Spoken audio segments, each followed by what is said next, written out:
Well, as per the film itself, I would say it's very nicely done. I like the lighthearted but very serious content approach that was used on it.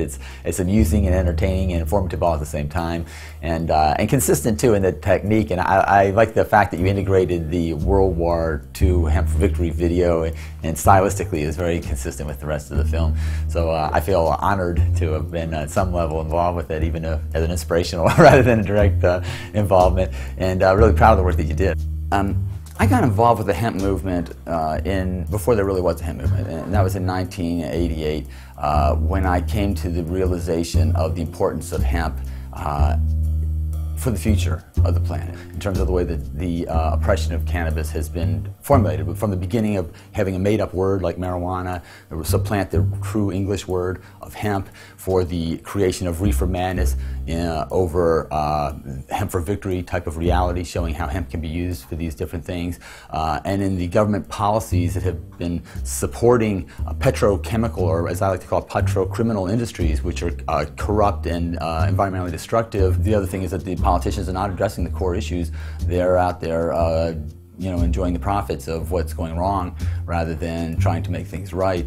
And all this ties around to the hemp subject. The ties between the different eras that we're looking at here, the Hearst era and the modern era, I mean, the parallels are striking, of course, that Hearst had almost a media monopoly, and he spread distorted information and was able to manipulate a docile public. You know, this was a huge cornerstone of humanity, and it kind of reminds me of a verse in the Bible which says that it's the stone which the builders reject that turns out to be the cornerstone. Because I firmly believe that American society has been built and the cornerstone has been pulled out and replaced with this plastic substitute which is poisoning us and destroying our world and destroying our hope for the future.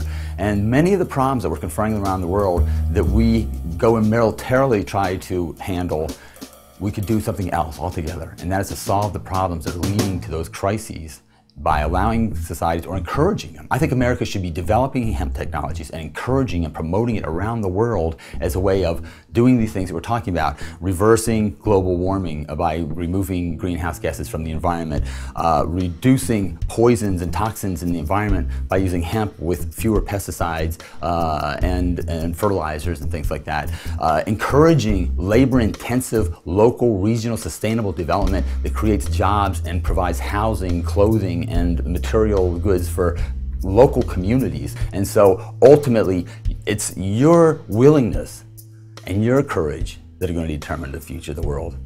Those of us who are doing what we can are doing what we can, but you don't do it alone. You do it as part of a community.